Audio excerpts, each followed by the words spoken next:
అంధకారంలో ఉంటారు, తెలంగాణలోకి పరిపాలన రాదు, తెలంగాణలోకి ఏం తెలియదు అన్నారు కదా. తెలంగాణ వచ్చిన తర్వాత ఏమైనా మంచి జరిగిందా తెలంగాణకు? అది భారతదేశంలో ఉన్న 28 రాష్ట్రాలను అడిగినా, కేంద్ర ప్రభుత్వంలో ఉన్న క్యాబినెట్ మంత్రులను అడిగినా, ఆఖరికి మోడీని అడిగినా కూడా అవుననే చెప్పాలి. అంటే నేను అనేది రాజకీయంగా మీకు పదవులు వచ్చి ఉండొచ్చు, కానీ తెలంగాణలో ఉద్యమంలో ఉన్నటువంటి ప్రజలకు ఏం వచ్చింది అనేది నా క్వశ్చన్. అది రాజకీయాల్లో రాజకీయ నాయకులకు వచ్చిన దానికంటే ప్రజలకే ఎక్కువ ఒరిగింది. రైతులకి భారతదేశం కాదు, ఐక్యరాజ్య సమితి మెచ్చుకునే స్థాయికి రైతాంగ విధానం పోయింది.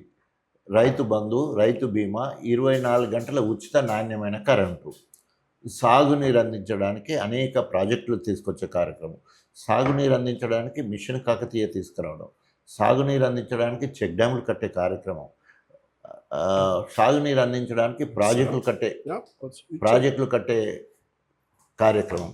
సో ఆ రకంగా ప్రతి నియోజకవర్గానికి 1,00,000 ఎకరాల మాగానంటే ఇవాళ గణపురం నియోజకవర్గం 1,53,000 ఎకరాలకు ఆయకట్టు. నా నియోజకవర్గంలో 9 రిజర్వాయర్లు ఒక్క నియోజకవర్గంలో: Dharmasagar reservoir, Gandi Ramaram reservoir, station Ghanpur reservoir, Ashwarapalli reservoir, Uppugallu reservoir, Navapeta reservoir, Cheetakodu reservoir, Bommakuru reservoir. ఈ ఇన్ని రిజర్వాయర్ల నుంచి వెళ్ళి గన్పూర్కు నీళ్ళు పడతాయి. నా నియోజకవర్గం పాడిన తర్వాతనే జనగాం పోవాలి, నా పోయిన ఆలేరు పోవాలి, నా తర్వాతనే పాలకుర్తి పోవాలి, నా తర్వాతనే వర్ధనపేటకు పోవాలి. ఈ రకంగా అంత గొప్పగా నా నియోజకవర్గాన్ని అభివృద్ధి చేసుకోగలిగిన ఇరిగేషన్ రంగంగా. అంటే మిగతా మొత్తం అంతా జరిగింది, దాంట్లో నా దగ్గర జరిగింది. తర్వాత ఎడ్యుకేషన్ పరంగా అంతకుముందు 300-350 రెసిడెన్షియల్ స్కూల్స్ ఉంటే 1,021 రెసిడెన్షియల్ కళాశాలలు. అన్నిట్లో నా నియోజకవర్గాలు ఫస్ట్ తెచ్చుకోగలిగాను నేను. సో ఎందుకు మాట చెప్తానంటే, ఇలా ఎడ్యుకేషన్ హబ్ గన్పూర్ అంత గొప్పగా ఎడ్యుకేషన్ పరంగా కాలేజీలు స్కూళ్ళు స్టార్ట్ అయినాయంటే సీట్ల కోసం, నాకు రికమెండేషన్ల కోసం లెటర్లు, సిటిపిఆర్ అని చెప్పేసి అనేక మంది వచ్చే పరిస్థితి. ఎడ్యుకేషన్ హబ్ గన్పూర్ ఇవాళ. తర్వాత రవాణా రంగంలో దాదాపు 67% NH మొత్తం నా నియోజకవర్గం నుంచి పోతుంది. ఇక్కడెక్కడో మాణిక్యపురం అనే ఊరు ఉంటుంది, కళ్యాణ్ మాణిక్యపురం కంచెలు మొదలైతే 2 టోల్ గేట్లు నా నియోజకవర్గంలో, ఒకటేమో కోమల దగ్గర, ఒకటేమో ఉనికిచెర్ల దగ్గర. తర్వాత 8 ఫ్లైఓవర్ బ్రిడ్జెస్ ఉంటాయి.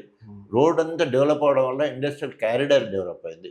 ఇండస్ట్రీ కావాలంటే నీళ్లు కావాలి, కరెంటు కావాలి, రవాణా కావాలి. ఈ 3 5 కిలోమీటర్ల పరిధిలోనే నాకు ఉంటాయి. గన్పూర్ రిజర్వాయర్ జస్ట్ 500 మీటర్ల దూరమే రిజర్వాయర్. గన్పూర్ ధర్మసాగర్ చూస్తే 2 కిలోమీటర్ల దూరమే ఉంటుంది. అశ్వరాపల్లి చూస్తే 5 కిలోమీటర్ల దూరం ఉంటుంది. అంటే అన్ని రిజర్వాయర్లు, భూములు, తర్వాత కరెంటు, ఫ్రీ కరెంట్ 24.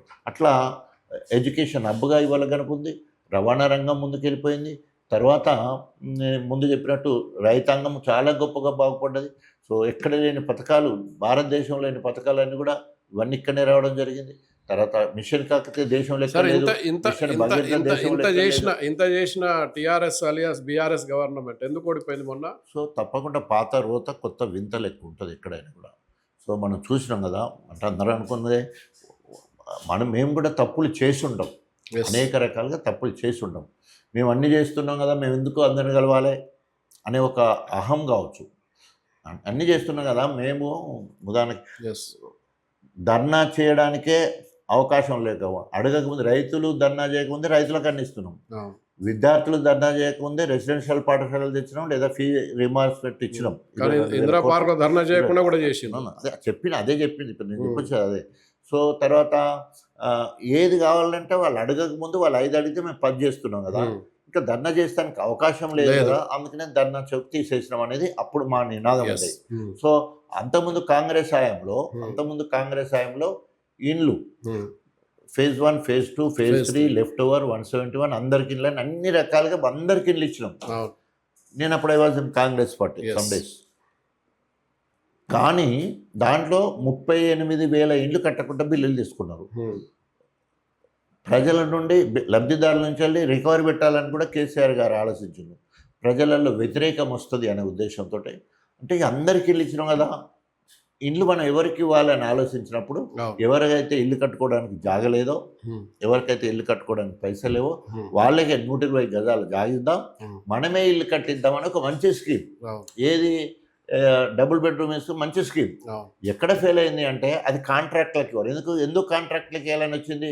వాళ్ళకే పైసలు ఇస్తే మళ్ళీ మొన్న 38,000 దొబ్బినట్టే ఇవి కూడా 38,000 ఇవి కూడా తింటారు. కరెక్ట్. కాంట్రాక్టర్ ఉండి కట్టాలంటే కాంట్రాక్టర్ కావాల్సింది లాభం. అవును. వాడు ఇచ్చే 5 లక్షలల్లా అవును. నీకు ఈ ఇల్లు కట్టడానికి ఆయనకి లాభం ఎక్కడ వస్తుంది? ఎన్ని రకాలుగా సిఎస్ఆర్ కింద కట్టాలనుకున్నారు. కాంట్రాక్టర్ను బెదిరించి నువ్వు ఇప్పుడు హరీష్ రావు దగ్గర లాంటి దగ్గర, దయాకర్ రావు లాంటి దగ్గర, వెలమ కాంట్రాక్టర్ దగ్గర, రెడ్డి కాంట్రాక్టర్ దగ్గర కొంత స్పాన్సర్ వస్తే కొన్ని నడిచినాయి. అవును. నా దగ్గర 15,000 ఇల్లు 1,500 ఇల్లు మంజూరని ఒక 5 ఊర్లకు మాత్రమే వేయగలిగిన. 5 ఏంటంటే ఎక్కడైతే టైం కూడా కదా, అంటే అక్కడ కూడా 3 సార్లు ఇచ్చి 3 phases ఇచ్చిళ్ళు, వర్కౌట్ కాలే. అంటే అది ఒక్కరే, అది అటల్ ఫ్లాప్ ప్రోగ్రామ్. అంతే. అదే టౌన్లో సక్సెస్ అయింది. మన టౌన్లో 2 లక్షల ఇళ్ళు అంటే 170,000 ఇళ్ళ వరకు కట్టింది. ఇప్పుడు అవే ఇప్పటి వరకు ఇక్కడ. అందుకనే ఇవాళ గ్రేట్గా చెప్తున్నాం, కాంగ్రెస్ వాళ్ళు 3 ఏళ్లలో ఒక్క ఇల్లు కట్టలే. ఇల్లు ఛాలెంజ్ కట్టలే. వాళ్ళు ఎవరికైనా నీళ్ళు ఇస్తున్నట్టే మేము కట్టి ఇళ్ళకి పంపిస్తాను. సో జరిగేది అని చెప్పేసి ఇళ్ళ విషయంలో ఆ రకంగా